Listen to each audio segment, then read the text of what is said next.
you make sure your boats are gonna float? That's a good question too. We do a variety of things. First, we try to make the wood fit together really well so that the water doesn't get in, right?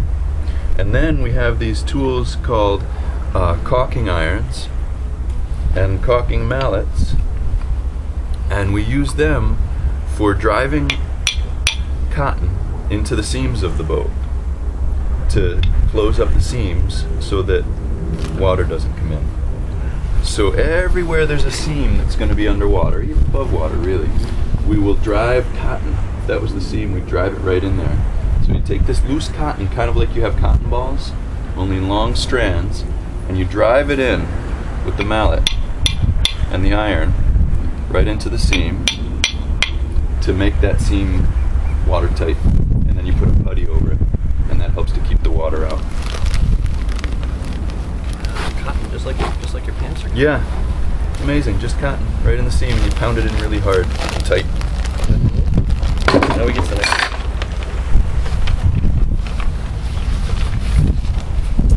This question is from George. How long does it take to build a boat? It depends on a lot of things. How big the boat is and how hard you work on it and how much you work on it. But some little boats you can build in just a couple of days. And sometimes big boats can take a year or maybe even more to build. So it really depends on the boat and on the boat builder. Okay?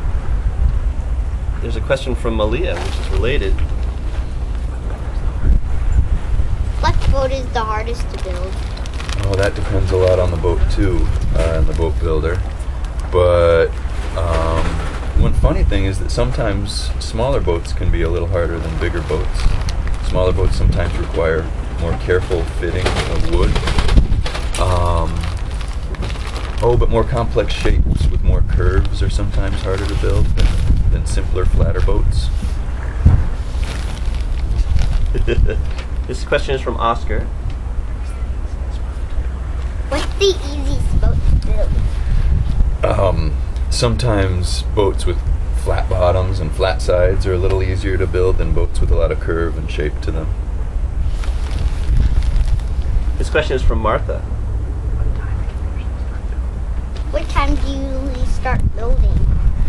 Oh, well, I get to work at about 7:30, and the other guys in the shop get into work anytime between about 7 and 8:30. And we all get working around 8, and first thing we do is we check on the boats in the water to make sure they're okay. Check their lines and look in their bilges and see if there's water in their bilges, if everything's okay. And once we're done with that, then we start working on the boats. Now we're into the next page. These questions are from Abbey. How do you make different kinds of canoes? Let's see, canoes are built a little differently than most of the boats we have at the pier. Some of them are covered with canvas. So they'll make a wooden framework, and then they'll stretch canvas over the framework to keep the water out, like your jeans. And then they paint it to make it waterproof.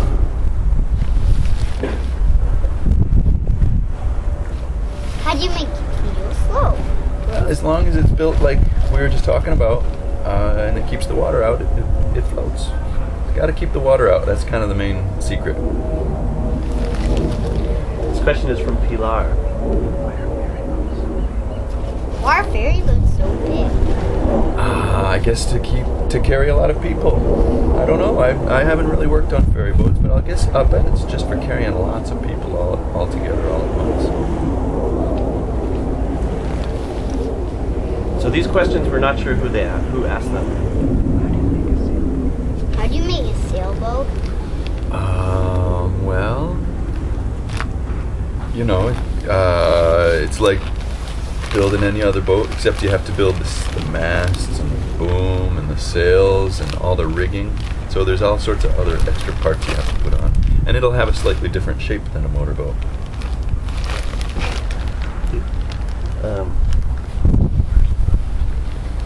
What was the first boat to be built? I don't know what the first boat to be built was. I wasn't there for that, sorry.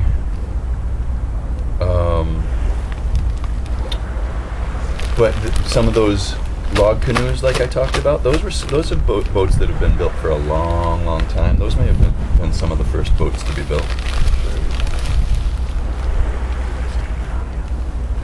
How do people stay dry in a boat? Well, let's see. There's the water that you got to keep out of the boat by caulking your boat, right? So you don't get your feet wet when you go in the bottom of your boat. And then when you're out and it's really rough, the spray from the waves can come over. And so you have to have your raincoat and boots. Those are good things for keeping dry. Keeping the water out of your boat and then keeping your raincoat on.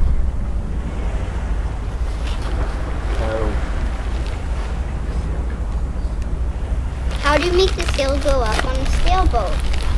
There's a special line called a halyard, and when you pull on it, it pulls the sail up. Halyards pull up the sails. How do you make a... We got two more.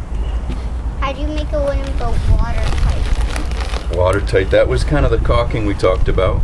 You drive in the caulking, and then you put the putty over it. There's Tom, he's going to come and tell you all the things I'm lying about. You want to talk to him about wooden boat building, Tom? No, No? but you're showing him how to caulk a seam, huh? Yeah, we're going to caulk this one. Good for you. Glad to hear it. Our last question. I would like to know how to build a tugboat. Tugboat. Well, we can talk more about basic boat building, frames and planks and all that, but we also have a tugboat down at the end of the pier that we could look at. Ooh. Should we do that? Let's go look at the This is not tugboat. mine. Oh, which one? How do you make a sailboat Al's down. I'll be go down. fast without gas? Oh, good Wind question. on the sails. Tom is a sailor on the schooner Alma that I get to sail on.